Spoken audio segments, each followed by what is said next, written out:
Janasena party అన్ని సీట్లకు అభ్యర్థులను ఖరారు చేసింది. విశాఖ సౌత్ శాసనసభ సీట్ని ఎమ్మెల్సీ వైఎస్ఆర్సీపీ పార్టీని వీడి జనసేనలో చేరిన వంశీ కృష్ణ యాదవ్ కేటాయించారు. మచిలీపట్నం లోక్సభ సీటు వల్లభనేని బాలశౌరి కేటాయించారు. వల్లభనేని బాలశౌరి గతంలో తెనాలి లోక్సభ సభ్యుడిగా 2019 నుంచి 24 వరకు వైఎస్ఆర్సీపీ ఎంపీగా మచిలీపట్నానికి ప్రాతినిధ్యం వహించారు. వల్లభనేని బాలశౌరి కాపు సామాజిక వర్గానికి చెందిన వ్యక్తి. మచిలీపట్నం లోక్సభ పరిధిలో దాదాపు 4 లక్షల ఓటర్లు కాపు సామాజిక వర్గానికి చెందిన వారు ఉన్నారు. గతంలో అంబటి బ్రాహ్మణయ్య తెలుగుదేశం పార్టీ తరఫున పోటీ చేసినప్పుడు కూడా కాపు సామాజిక వర్గం అండగా నిలబడి అఖండ విజయాన్ని దివంగత నేత అంబటి బ్రాహ్మణయ్యకు చేకూర్చారు. తెలుగుదేశం పార్టీకి ఏ ఎన్నికలో అయినా కాపు సామాజిక వర్గం మద్దతిచ్చిన ప్రతిసారి, పొత్తు పెట్టుకున్న ప్రతిసారి తెలుగుదేశం పార్టీ విజయం సాధించింది.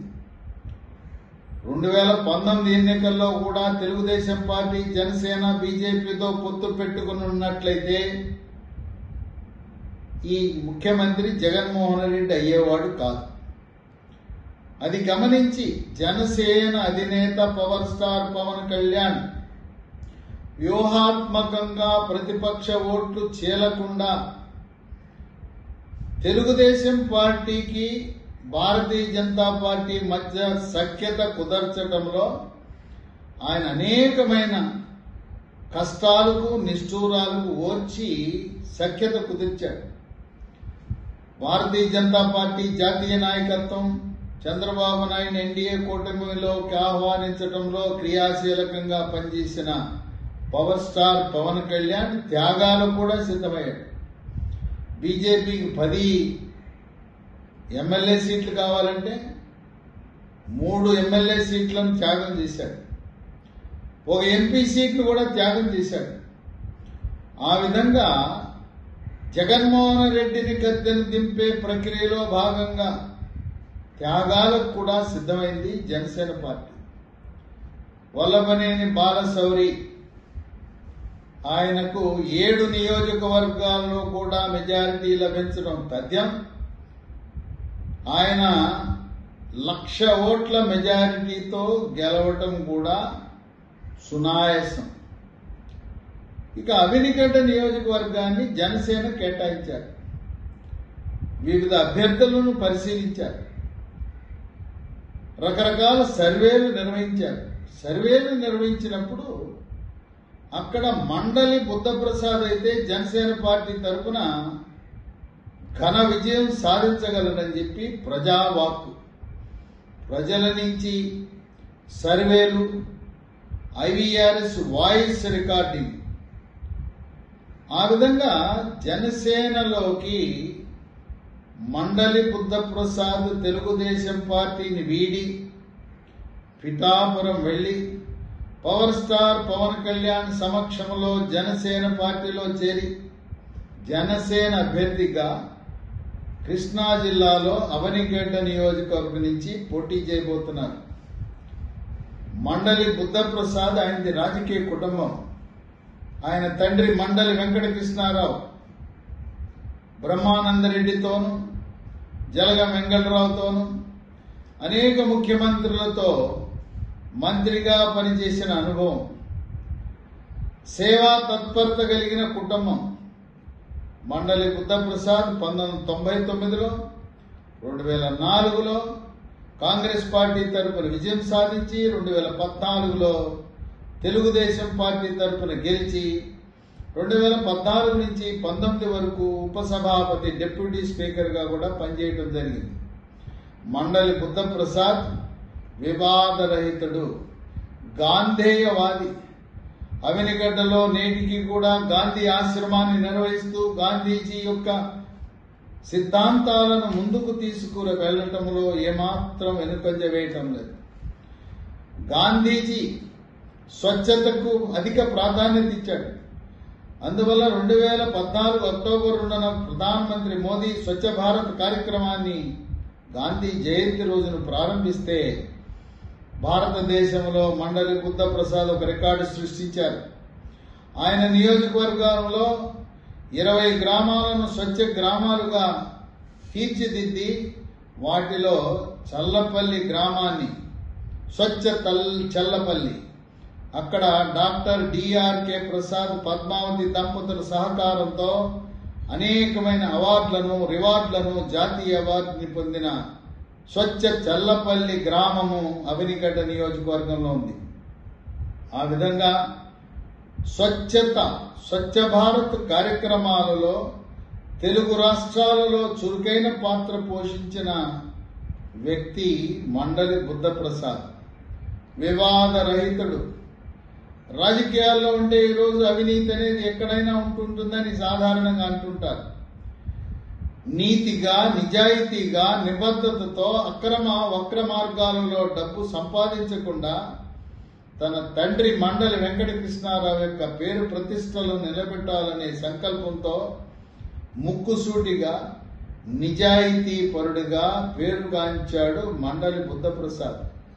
ఆయనకి తెలుగు భాష, ఈయనే కాదు ఈయన తండ్రి వెంకటకృష్ణారావు కూడా తెలుగు భాష అంటే అభిమానం.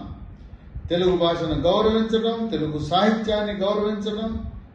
మండలి బుద్ధప్రసాద్ తెలుగు భాష అధికార సంఘానికి చైర్మన్ గా కేబినెట్ హోదాలో పనిచేయడం జరిగింది.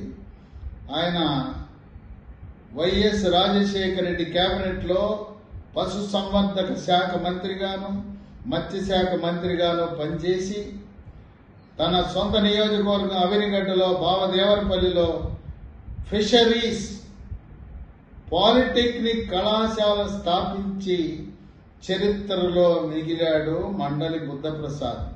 ఆయన మంత్రిగా ఉన్నప్పుడు పశు క్రాంతి రైతుల కొరకు, కౌలు రైతుల కొరకు, అట్లాగే మత్స్య క్రాంతి వెనుకబడిన మత్స్యకారుల యొక్క సంక్షేమం కొరకు మత్స్య క్రాంతి లాంటి నూతన పథకాలను ప్రవేశపెట్టిన వ్యక్తి. అవినిగడ్డ నియోజకవర్గంలో 6 మండలాలున్నాయి. చల్లపల్లి, ఘంటసాల, మోపిదేవి, అవినిగడ్డ, నాగాయలంక, కోడూరు. ఈ 6 మండలాల్లో ఘంటసాల, చల్లపల్లి ఆ 2 మండలాలు కూడా కమ్మ సామాజిక వర్గం ఆధిక్యత ఉన్నది. ఆ 2 మండలాల్లో కమ్మ సామాజిక వర్గం బీసీలను కలుపుకుని, ఎస్సీలను కలుపుకుని మెజారిటీ ఓట్లను సాధించే కృషి చేస్తారు. ఇక నాగాయలంక, కోడూరు ఈ 2 మండలాల్లో కాపు సామాజిక వర్గంతో పాటు అగ్నికుల క్షత్రియులు, పల్లెకారులు, మత్స్యకార సామాజిక వర్గం కూడా అధికంగా ఉన్నారు. కొల్లు రవీంద్ర వారి మామ, మేనమామ నడికుదిటి నరసింహారావు రోజుల నుంచి కూడా అవినిగడ్డ, మచిలీపట్నం 2 నియోజకవర్గాల్లో ఉండే మత్స్యకార సామాజిక వర్గం బెస్తవారు అందరూ కూడా తెలుగుదేశం పార్టీని ఆదరిస్తున్నారు. అందువల్ల కోడూరు, నాగాయలంకలో ఉండే మత్స్యకార సామాజిక వర్గం అందరూ కూడా మండలి బుద్ధప్రసాద్ని సమర్థిస్తారు. ఈరోజు రాష్ట్రంలో ఉండే అగ్నికుల క్షత్రియులందరూ కూడా జనసేన పార్టీని, తెలుగుదేశం పార్టీని ఆదరించడం అనేది ఒక విశేషం. ఇక అవినిగడ్డ, మోపిదేవి ఈ అవినిగడ్డ నియోజకవర్గం అంటే ఈ నియోజకవర్గం ఏర్పడినప్పటి నుంచి నేటి వరకు ఏ పార్టీ అభ్యర్థి అయినా కూడా కాపు సామాజిక వర్గానికి చెందిన వారే శాసనసభ్యుడిగా ఎన్నికవుతున్నారు. మండలి బుద్ధప్రసాద్ మితభాషి. ఎవరైనా కూడా వచ్చడిగితే సహాయం చేయాలనే వ్యక్తి. ఆయన ప్రపంచ తెలుగు మహాసభలను నిర్వహించడంలో ఘన చరిత్రని ఏర్పాటు చేయడం జరిగింది. అందువల్ల పవర్ స్టార్ పవన్ కళ్యాణ్ మండలి బుద్ధప్రసాద్ని తెలుగుదేశం పార్టీ నుంచి జనసేనలో చేర్చుకుని ఆ సీటు కేటాయించడం ద్వారా అవనిగడ్డ నియోజకవర్గంలో జనసేన జెండా ఎగరేయటమే కాదు, గెలవడమే కాదు, మండలి బుద్ధప్రసాద్ వల్ల వల్లభనేని బాలశౌరి లోక్సభలో కూడా ఘన విజయాన్ని సాధించడానికి దోహదపడుతుంది. ఇప్పుడు ఎన్నికల్లో కేవలం కృష్ణా జిల్లాలో మచిలీపట్నం పార్లమెంట్లో ఉండే కాపు సామాజిక వర్గమే కాక రాష్ట్ర వ్యాప్తంగా ఉండే కాపు, బలిజ, తెలగ, ఒంటరి, తూర్పు కాపు, మున్నూరు కాపు సామాజిక వర్గం వారందరూ 24% ఉన్నారు. వారందరూ కూడా తెలుగుదేశం పార్టీ, జనసేన, బీజేపీ కూటమి గెలవాలని ఒకే లక్ష్యంతో పనిచేస్తున్న తరుణంలో ఎట్టి పరిస్థితుల్లో కూడా జగన్మోహన్ రెడ్డి రెండవసారి ముఖ్యమంత్రి కావడం అసంభవం. జూన్ మొదటి వారంలో చంద్రబాబు నాయుడు ముఖ్యమంత్రిగా ప్రమాణ స్వీకారం చేయడం తథ్యం. మండలి బుద్ధప్రసాద్ తనకున్న రాజకీయ అనుభవంతో ఆయన కొన్ని ప్రత్యేక కారణాల వల్ల 2014-19 మధ్యలో ఆయన మంత్రివర్గంలో స్థానం పొందలేకపోయారు. జనసేన కోటా కింద మండలి బుద్ధప్రసాద్ తనకున్న అనుభవాన్ని రంగరించి పాలనలో సహాయపడటానికి జనసేన పార్టీ తరపున మంత్రివర్గంలో కూడా స్థానం లభించే అవకాశం ఉందని విశ్లేషకులు భావిస్తున్నారు.